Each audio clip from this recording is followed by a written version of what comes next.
پاکستان میں ایک عجیب و غریب سلسلہ شروع ہوا جس میں قرآن پاک کی بے حرمتی اور نبی پاک صلی اللہ علیہ وآلہ وسلم کی شان میں گستاخی کا جڑاوالا میں پہلا واقعہ ہوا۔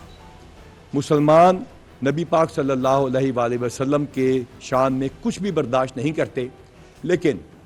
اس موقع پہ ان کا ریئیکشن بہت زیادہ تھا اور انہوں نے قانون اپنے ہاتھ میں لیا اور کچھ شرپسند لوگوں نے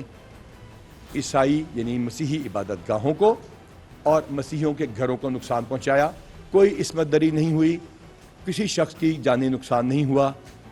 یہاں پہ میں یہ بتانا چاہتا ہوں کہ قطعاً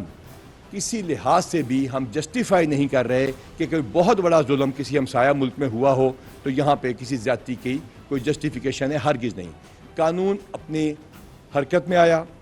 پاکستان کی ریاست کے تمام ادارے اکٹھے ہوئے اور پاکستان کے وزیر اعظم، پنجاب کے وزیر اعلیٰ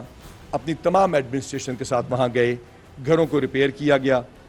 ان کے پیسے دیے گئے اور مسیحی عبادت گاہوں یعنی گرجا گھروں کو پہلے سے بہتر بنا کے دکھایا گیا۔ پنجاب پولیس کے لیے یہ بہت آسان تھا کہ نامزد ملزمان کو وہیں پہ وہیں کسی نہ کسی طریقے سے ہم سامنے لے آتے اور کہتے کہ کیس ختم ہو گیا۔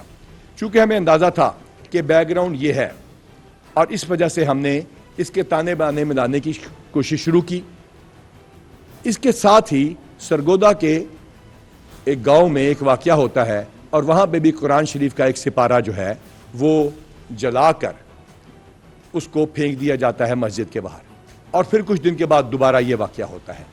اور پاکستان کے پورے ملک میں آگ لگانے کی ایک کوشش یا سازش کی جاتی ہے۔ پنجاب پولیس لوگوں کی شکر گزار ہے۔ سب سے پہلے میں شکر گزار ہوں ان مسلمانوں کا جنہوں نے بہت ہی خندہ پیشانی کے ساتھ اس گستاخی کے باوجود اپنے گھروں کو پیش کیا مسیحی بھائیوں کے لیے، اور وہ کھڑے ہو گئے مسلمان مسیحی بھائیوں کے گھروں کے آگے سپارے لے کر، اور یہ آپ جا کے جڑاوالا میں دیکھ سکے ہیں اور معلوم کر سکتے ہیں۔ اور اس کے بعد